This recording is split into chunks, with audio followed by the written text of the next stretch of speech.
আমাদের বোলপুরে রয়েছে এমন একটি সূর্যমুখীর বাগান যেটা বেশিরভাগ মানুষ জানেই না, আর সেখানে যেতে গিয়ে আমাদের সাথে এমন এমন ঘটনা ঘটলো যেগুলো না দেখলে তোমরা বিশ্বাসই করবে না।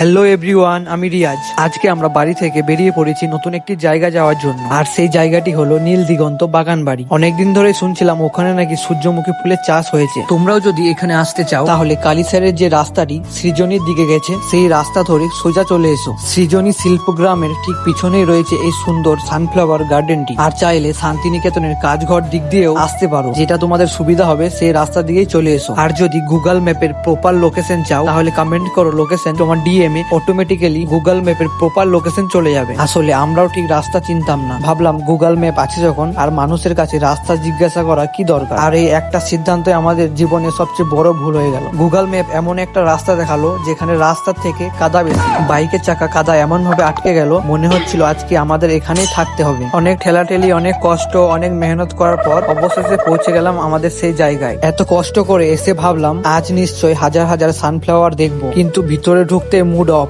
প্রায় 90% ফুল শুকিয়ে গিয়েছে, তবে এখনো কিছু ফুল রয়েছে যেগুলোতে সুন্দর ছবি আর রিলস বানানো যায়। তাই যদি আসতে চাও তাহলে আসার আগে অবশ্যই জেনে নিও ফুলের অবস্থা কেমন আছে, না হলে আমাদের মতো কষ্ট করে এসে শেষে বলবে এত কষ্ট করে এসে এটাই দেখতে হলো। যাই হোক, আমাদের কষ্ট তোমাদের কাজে লাগুক, তাই ভিডিওটি সেভ করে রাখো যাতে পরে লোকেশন খুঁজতে সমস্যা না হয়।